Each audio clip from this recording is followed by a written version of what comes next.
Hola amigos, ya estamos aquí, como siempre, como cada jueves, los de los misterios. Encantados de estar una semana más por aquí con todos vosotros, acompañándoos durante la próxima hora, hablando de estos temas que tanto os interesan. Soy vuestro amigo y compañero Abel Rangel. Y junto con Elisa Carbonell, en la locución, nos vamos a encargar de acompañaros durante este ratito. Un saludo muy afectuoso, además, para todas las personas que nos escuchan desde lejos. Tenemos mensajes en nuestras redes sociales, desde Perú, desde Ecuador, México y tantos sitios. Muchísimas gracias por esos saludos. Ya sabéis que nos podéis escribir a la dirección del programa infoclavesdelmisterio@gmail.com. Así que nada amigos, vamos allá, vamos con el tema que os hemos traído hoy. Nos ponemos en marcha con un tema que llevo tiempo queriendo traer al programa. La vida después de la vida. Así que vamos con una introducción y comenzamos.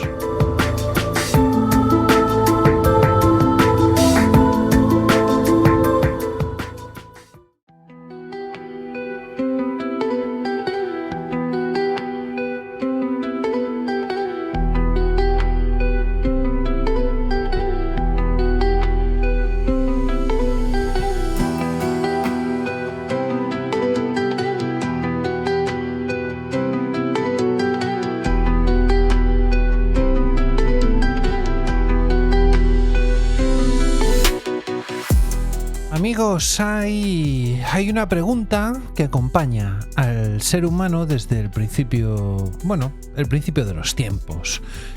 Y esa pregunta aparece en todas las culturas, en todas las religiones y en cada rincón de la historia. Esa pregunta es: ¿qué ocurre cuando morimos? ¿Qué ocurre cuando se baja el telón? ¿Y cuando esta vida se termina? ¿Y qué fuese? Quizás si no se terminase. Quizás porque todos, además absolutamente todos, caminaríamos hacia el mismo destino, pero nadie ha regresado para contarlo. O quizás sí. Esa es la pregunta que os traemos hoy a Claves del Misterio. Y si algunas personas hubiesen conseguido volver, reencarnarse, transmitir su alma de una persona a otra, llamarlo como queráis, pero las experiencias están ahí, completamente contrastadas. Y es que esos túneles de luz, esos familiares fallecidos, esas sensaciones de paz absoluta, esa impresión de abandonar el propio cuerpo y observar desde fuera una sala de operaciones. Y lo más inquietante es que muchos de esos testimonios coinciden entre sí, aunque procedan de países, culturas y creencias completamente distintas. Pero no solamente hablaremos de esas experiencias cercanas a la muerte, hablaremos de los relatos de despedidas imposibles, personas que aseguran haber recibido una última llamada, una aparición o una visita, justamente en el instante en el que un ser querido fallecía a kilómetros de distancia. Niños que recuerdan vidas anteriores con detalles verificables. Médicos y neurólogos que tras años de escepticismo acabaron reconociendo que algunos casos desafían una explicación sencilla. Esta noche, amigos, en Claves del Misterio no vamos a afirmar que exista la vida después de la muerte, pero tampoco vamos a ignorar esos testimonios que llevan siglos repitiéndose bajo distintas formas. Porque es que, amigos, la posibilidad, y solamente la posibilidad, de que la conciencia humana no desaparezca del todo cuando el corazón deja de latir, eso es lo que nos lleva a preguntarnos si hay algo más allá. Así que nada, quizás cuando termine este programa, la muerte ya no parezca un final tan simple, porque tal vez, y solo tal vez, haya algo más al otro lado.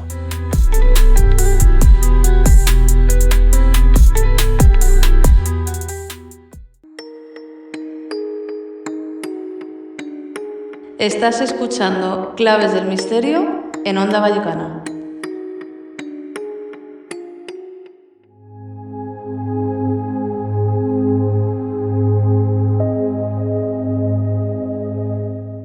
La muerte, amigos, es podríamos decir que es el único destino que vamos a compartir todos cuando llegue el momento. Esperemos que más tarde, que pronto. Y la verdad es que no importa quién seas, no importa cuánto dinero tengas, ni cuánto huyas, ni cuánto intentes escapar de ella, siempre llega. Pero es que, amigos, hay una pregunta que nadie ha conseguido descifrar y que algún día todos la descifraremos y sabremos lo que quiere decir.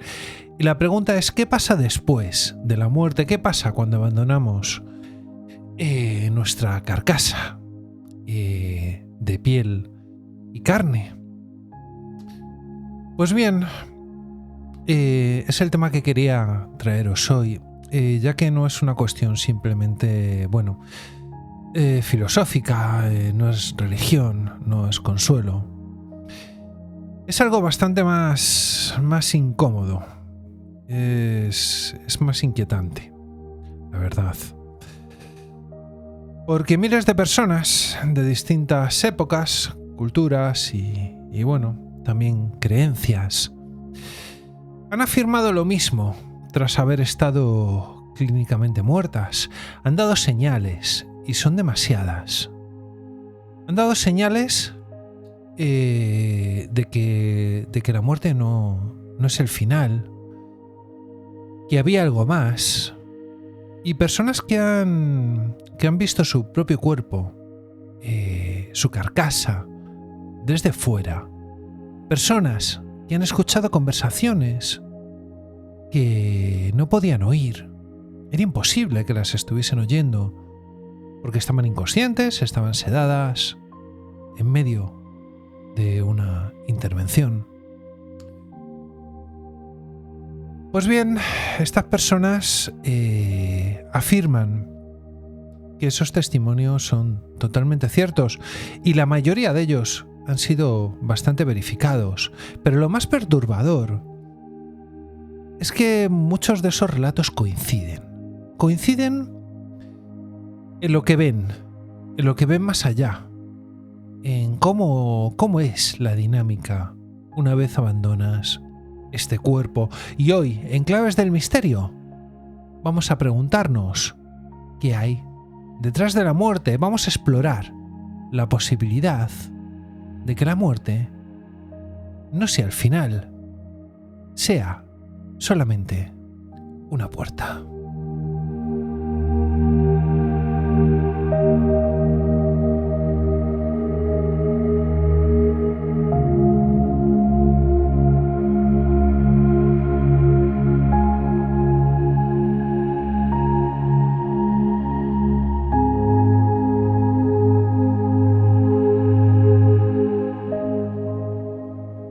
Y es que, amigos, para ello os hemos traído varios casos que inquietantes, dejan esas preguntas en el aire, de cómo habrán podido saber eso, casos imposibles, donde quizás demuestren que la muerte no es el final. Y el primero que os traemos es el de Pam Reynolds. Esto sucedió en el año 1991 en Phoenix, en el estado de Arizona. Una mujer, Pam Reynolds, entró en el quirófano con un diagnóstico, bastante límite. Tenía un aneurisma cerebral gigante, situado en una zona prácticamente inaccesible. Y la única opción viable era una técnica extrema. Esta técnica, desarrollada en el Barrow Neurological Institute y dirigida por el neurocirujano Robert F. Feiser, El procedimiento no dejó margen para la duda. Resulta que para salvarle la vida, primero debían llevarla al límite de la muerte. La operación consistió en introducir una parada circulatoria total, en provocársela, y para ello enfriaron su cuerpo hasta unos 15 grados centígrados. Detuvieron su corazón, su respiración cesó y drenaron la sangre de su cerebro. El electroencefalograma quedó completamente plano, no hay actividad eléctrica medible y no hay respuesta cerebral. No hay en términos médicos ninguna base para la conciencia. Además, sus oídos estaban sellados con dispositivos que emitían sonidos constantes para monitorizar la actividad del tronco cerebral. No puede oír, sus ojos están cerrados y protegidos, no puede ver y todo su sistema sensorial está anulado. En estas condiciones intervinieron a esta chica. Y cuando comenzó la intervención, ahí es donde apareció, lo que llamamos inexplicable. Y es que cuando la operación terminó y Pan despertó, no describió una sensación difusa ni un sueño fragmentado. Relató una secuencia concreta, estructurada y con detalles verificables. Afirmó que en un momento determinado se separó de su cuerpo y que se situó por encima del quirófano. Observó a los médicos cómo la estaban operando desde una perspectiva elevada, como si estuviese justo encima. Desde esa posición, dijo haber visto cómo comenzaba la intervención. Describió un instrumento quirúrgico que le llamó especialmente la atención. Lo compara con un cepillo de dientes eléctrico. Más tarde se sabría que el equipo estaba utilizando un taladro quirúrgico conocido como Midas Rex, una herramienta altamente especializada que no forma parte del conocimiento común de un paciente que, básicamente ninguno sabríamos ponerle nombre. Ella lo describió. Y no se queda ahí la cosa, también aseguró haber escuchado una conversación entre los médicos. Uno de ellos comentó que las arterias son demasiado pequeñas. Este intercambio de opiniones entre los médicos, según los registros, los testimonios posteriores de los propios médicos, ocurrió realmente en la operación. Esas conversaciones se dieron y ella no tenía por qué saberlo. Y es que, amigos, el problema es evidente y es bastante curioso. En el momento en el que todo esto supuestamente sucede, Pan Reynolds no debería haber tenido ningún tipo de experiencia consciente. Su cerebro no estaba en condiciones de procesar información, sus oídos estaban bloqueados, su cuerpo llevado a la hipotermia extrema y estaba clínicamente muerto bajo los parámetros del procedimiento. Aún así, su relato encaja perfectamente con los elementos reales del quirófano. Y es que, amigos, los intentos de explicación han sido múltiples. Algunos sostienen que pudo percibir fragmentos antes de la parada total o durante la recuperación. Otros apuntan a reconstrucciones mentales posteriores elaboradas a partir de información recibida después de la operación. Y también han planteado la posibilidad de actividad cerebral residual no detectada. Sin embargo, ninguna de estas hipótesis, digamos que encaja completamente con la precisión de ciertos detalles ni con el contexto técnico en el que se encontraba. El caso no prueba nada, en definitiva, pero sí muestra, no prueba que haya nada después de la muerte, pero sí demuestra que existe una vida después de la muerte. Demuestra que ocurre algo con la persona cuando se la duerme.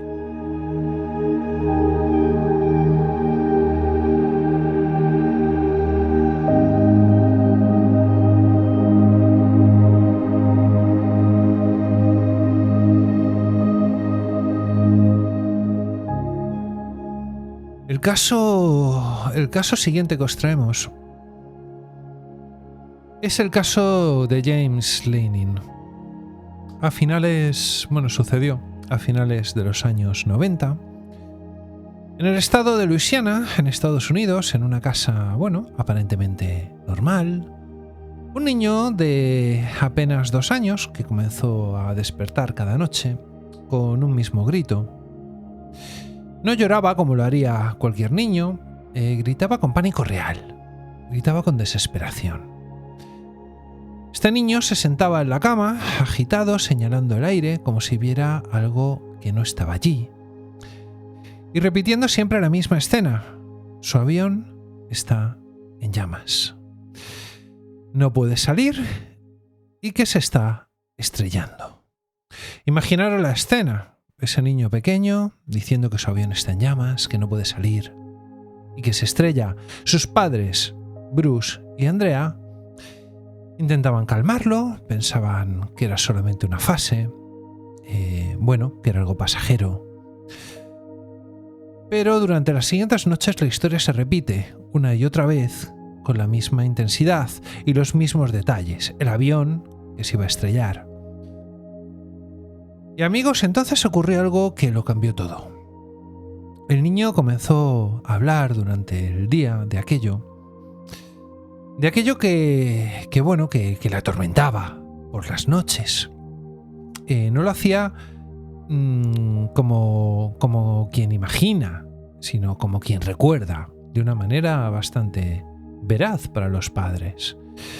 El niño afirmaba de día que era piloto y los padres decían que ni quería ser piloto ni le gustaban los aviones, pero él decía que era piloto.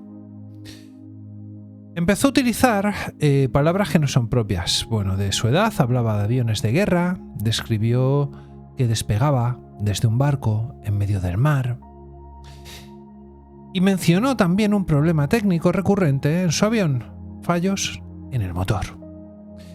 Así que en un momento dado señaló una fotografía y dijo con total seguridad: ese es un Corsair, un F4U Corsair. Es el modelo, o uno de los modelos, de un avión de combate de la Segunda Guerra Mundial. Sus padres no eran expertos en aviación y no hay en casa tampoco libros especializados en estos temas. Pero el niño sigue aportando datos.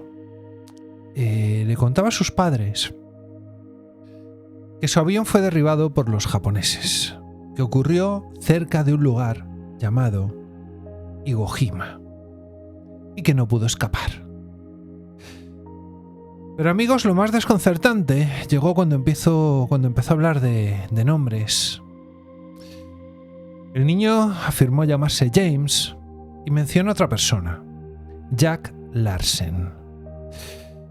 Y no como algo inventado, sino como si formara parte, de su memoria.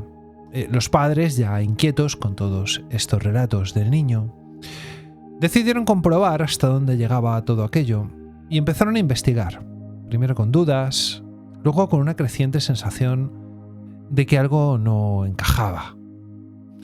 Descubrieron que durante la Segunda Guerra Mundial existía un piloto estadounidense llamado James Houston Jr., que era piloto de la Marina, que volaba precisamente un F4U Corsair y que murió en combate en el Pacífico. Pero hay un detalle que sobresale por encima del resto.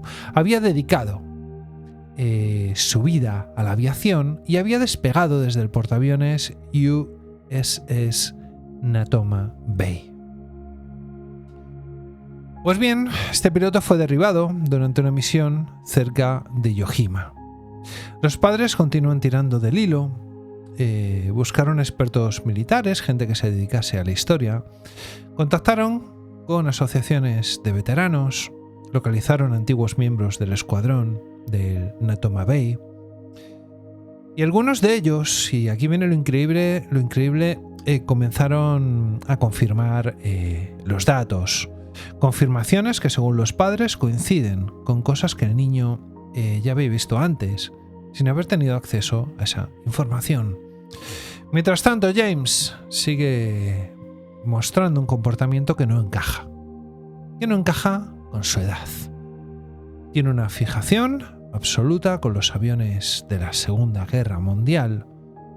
No con aviones modernos, no con juguetes genéricos, con modelos específicos.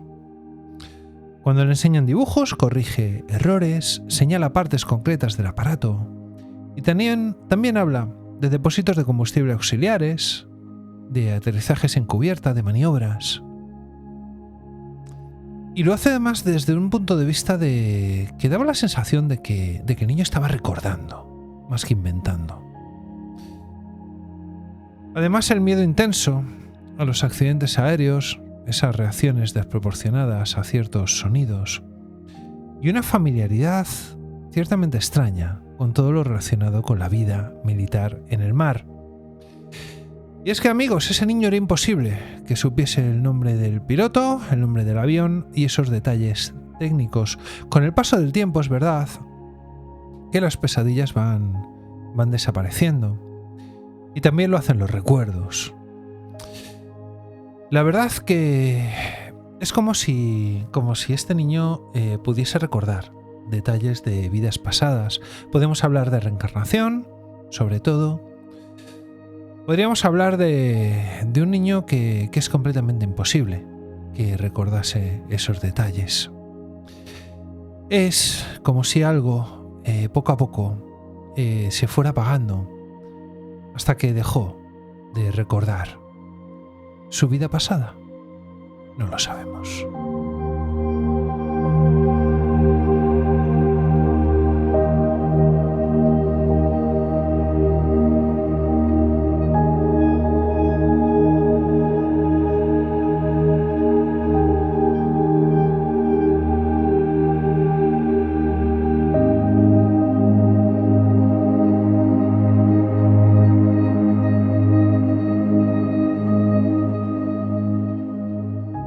El siguiente caso que os traemos hoy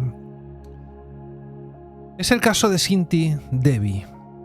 Esto fue en Nueva Delhi a principios de los años 30 y nuestra protagonista, Shinti Devi, tiene 4 años cuando empezó a decir que su casa no estaba allí. Lo repetía de forma constante todos los días, sin cambiar de historia.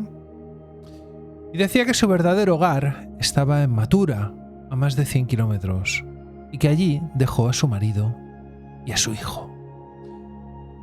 Pero bien, la niña no lo planteaba como un juego, corregía a sus padres cuando la llamaban por su nombre, insistía en que ella es otra persona, y también comenzaba a dar datos muy concretos. Decía que su marido se llamaba Kendarnath, y que vivían en una casa concreta de Mathura, una casa muy concreta con unas señas, y que había dado a luz a un niño y que murió poco después del parto. También añadía detalles cotidianos que no encajaban en la imaginación de una niña pequeña. Hablaba de cómo estaba distribuida la casa, dónde se guardaba el dinero, de objetos personales, de costumbres dentro del hogar. Incluso también mencionaba que antes de morir, después de ser madre, había pedido a su marido que no volviera a casarse o que cuidara de su hijo de una determinada manera.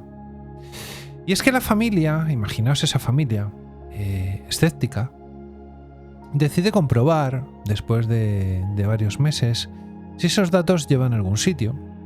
Buscaron en Mathura, en la ciudad de Mathura, y encontraron a un comerciante llamado Kedarnath, cuya esposa había muerto años atrás tras dar a luz. Para evitar sugestiones, cuando Kedarnath viaja a Delhi, no se presenta como tal, se hace pasar por otra persona. Digamos que cogieron a esta persona y llevaron a visitar a la niña. Pues bien, le pusieron otro nombre para el presentarse, para que la niña no sospechase. Y aún así, en cuanto la niña lo vio, lo identificó. Lo llamaba por su nombre, lo llamaba Kedarant, y se dirigía a él con la familiaridad de una esposa. No lo dudaba, lloraba y le llamaba por su nombre.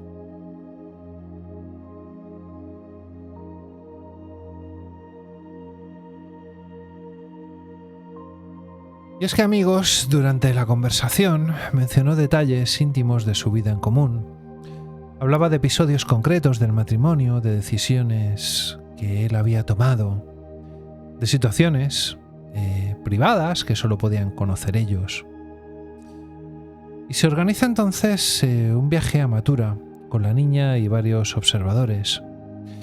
No se le da información previa antes del trayecto y al llegar sin ayuda empieza a orientarse por la ciudad. Reconoce las calles y los caminos, indica direcciones y cuando se aproximan a la zona donde supuestamente estaba la antigua casa, señala el lugar antes de que nadie se lo indique. Entra y empieza a describir algunos espacios donde estaba cada habitación, que habían determinados rincones, como si la distribución original, antes de que se hicieran los cambios posteriores, se hubiese quedado en su memoria. También identificó objetos dentro de la casa, señaló lugares donde, según decía, se guardaban, pertenencias. Y en algunos casos, los actuales ocupantes de la casa confirmaron que esos detalles eran correctos o que coincidían con la disposición anterior a que ellos llegasen de la vivienda. Reconoció también a miembros de la familia del marido fallecido. Además los llamaba por su relación, los llamaba suegra, cuñado. Se dirige a ellos con esa naturalidad de quien conoce a una persona. Aporta también detalles sobre el dinero guardado o en sitios específicos de la casa o según algunos testimonios recogidos de la época. Esos lugares coincidían con escondites reales utilizados por la mujer fallecida.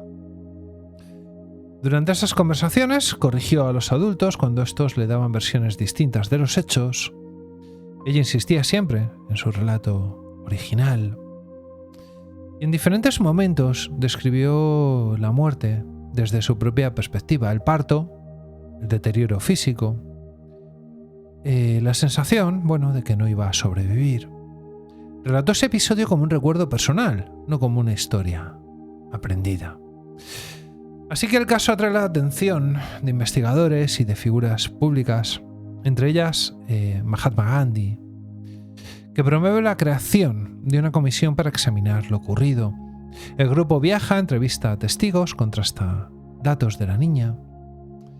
Y a lo largo del proceso los elementos se repiten sin cambios sustanciales. Los nombres correctos, relaciones familiares reconocidas, conocimiento de la vivienda y recuerdos de la vida matrimonial y del fenómeno de la muerte. Todo ello, amigos, procede de una niña que en teoría solo había tenido contacto previo con ese entorno, ni con personas. Solamente había tenido contacto con su entorno particular, con sus padres actuales, y era completamente imposible que conociese a esta persona, conociese la casa y conociese y diese detalles de su vida anterior.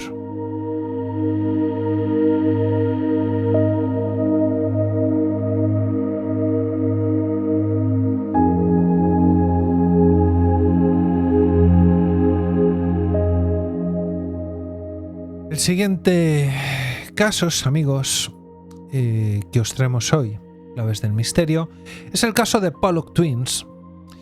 En Hexham, es una localidad inglesa, y esto nos lleva al año 1957, concretamente al 5 de mayo de ese año. Os vamos a hablar de dos hermanas, de Joanna Pollock, de 11 años, y de Jacqueline Pollock, de 6 años. Mueren atropelladas junto a una amiga mientras caminaban hacia la iglesia. El conductor era una mujer con problemas mentales que había perdido el control del vehículo. El impacto, imaginaros, en la familia Pollock es total. Su padre, John Pollock, queda convencido de que sus hijas volverán de alguna forma. La madre Florence no comparte esa idea, pero bueno. Un año después, la mujer, Florence, queda embarazada. Los médicos aseguraron que será un único bebé, pero el 4 de octubre de 1958 nacen las gemelas Gillian y Jennifer Pollock. Desde el nacimiento aparece el primer dato concreto que llama la atención. Jennifer, una de las gemelas, presenta 2 marcas de nacimiento muy específicas. Relatan que era una cicatriz en la frente, en el mismo lugar donde Jacqueline, su hermana muerta, había sufrido una herida tras una caída años antes. También tenía una marca oscura en la cadera, coincidente con otra señal corporal que tenía Jacqueline. Y la familia reconoce inmediatamente la similitud y la posición de estas marcas. Cualquier madre lo reconocería. Pues bien, a medida que las niñas crecen, empiezan a aparecer conductas que no encajan con su edad ni con su entorno.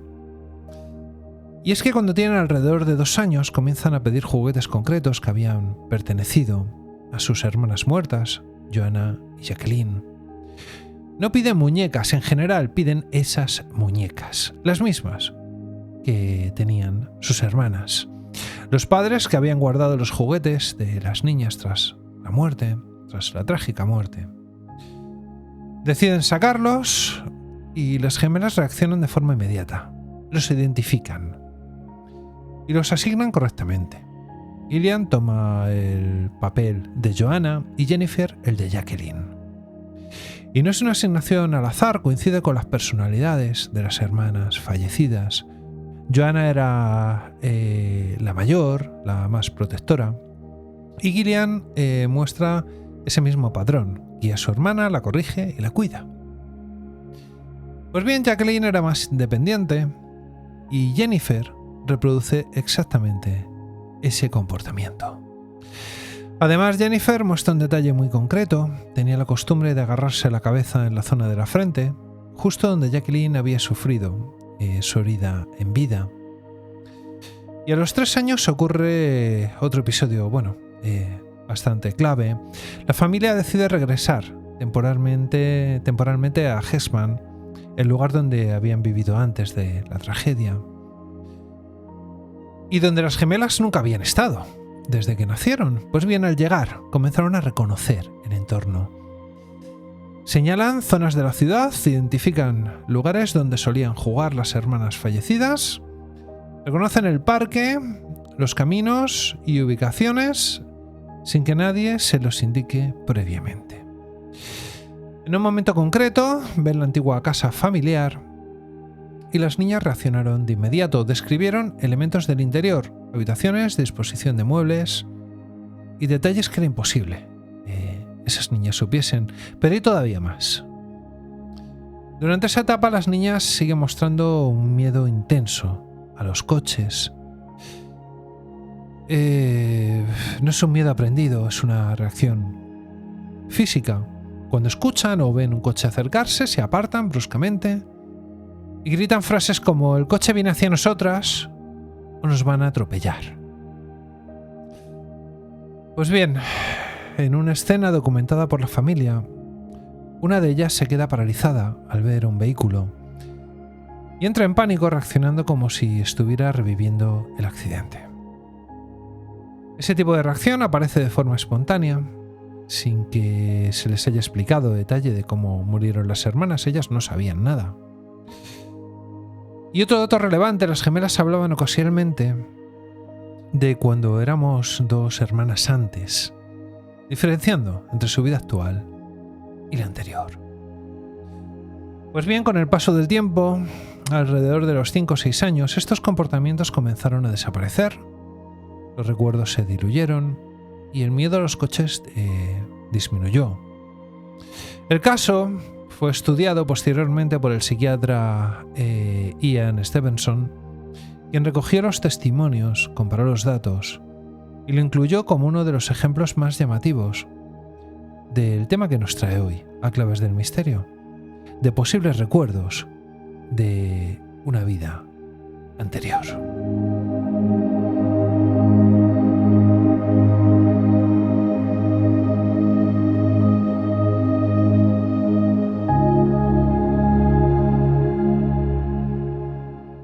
Así que amigos, estos 3 casos que os he traído hoy son simplemente una muestra de los miles de casos documentados, muy bien documentados, algunos más modernos que otros, pero todos ellos con ese punto de lo imposible. Ese punto que es completamente extraño, es completamente inexplicable. Esas niñas no podían conocer el pasado de sus hermanas fallecidas. Esa mujer en la operación no podía conocer el nombre de los instrumentos. Esos casos son completamente inexplicables y aquí vamos a estar para contároslo. Ahí queda la pregunta, ahí quedan los datos y ahí quedan los testimonios. ¿Es una coincidencia? No hay una explicación única que cubra todos los elementos. Y yo peculiarmente y particularmente tengo una sensación. Y una sensación que me dijo un buen amigo hace mucho tiempo. Y es una cosa que nos gusta decir mucho aquí. Y es que las casualidades no existen.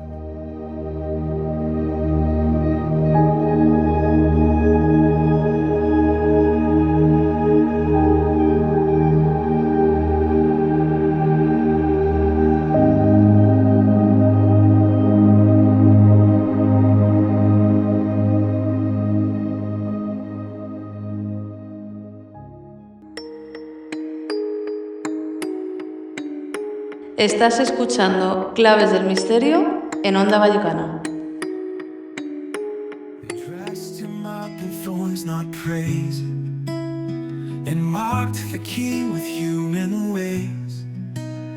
But Jesus stood with silent grace. No army rose, no sword was raised. He said, my kingdom's not from here. No throne of earth, no rule of fear. He came to show a greater reign, where mercy lives and truth remains. Not of this world, not built on lies. No power plays, no earthly prize. The kingdom Christ has come to bring. Y hasta aquí hemos llegado, amigos y amigas. Esta semana, una semana más, con estos casos que son solamente una muestra de que hay demasiados indicios de que hay algo más allá. Demasiados testimonios, demasiados relatos y demasiados indicios. Y de que, en cierta forma, y de alguna manera estoy convencido, nos dan señales. Y nos dan señales que solo podremos ver si estamos atentos. Nos vamos hasta el jueves que viene, amigos, como siempre. Ya sabéis que nos podéis escuchar en iVoox, en Spotify, en Apple Podcasts y en Amazon Music. Y por supuesto en nuestro canal de YouTube, @clavesmisterio. También tenéis la dirección de correo electrónico del programa para que nos hagáis llegar cualquier testimonio, cualquier información, cualquier propuesta. Es la siguiente: infoclavesdelmisterio@gmail.com. infoclavesdelmisterio@gmail.com. Pues bien, ahí estaremos, encantados y esperando para que nos contéis cualquier caso, cualquier experiencia, que nosotros estaremos encantados de atenderla. Así que nada más, amigos, nada más. Aquí se despide vuestro amigo y compañero Abel Rangel. Hasta el jueves que viene. Disfrutad del buen tiempo y, como os digo siempre, sed muy felices. Plant a kingdom few would know. We are not called to grasp and fight, but shine His truth, His holy light. Ambassadors of grace and peace, whose joy in Jesus shall not cease. One day He'll come with heaven's fire, not to sit in some worldly empire, but to bring justice pure and high, and reign forever in the sky. Not of this world, no throne of man, no politic, no earthly plan. The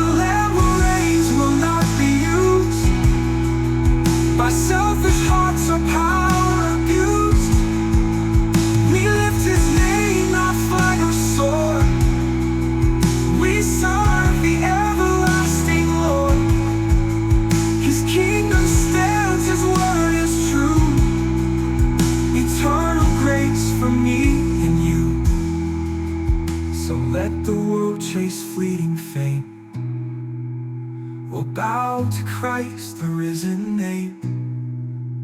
For kingdoms fall and thrones will rust, but his shall rise in truth and trust.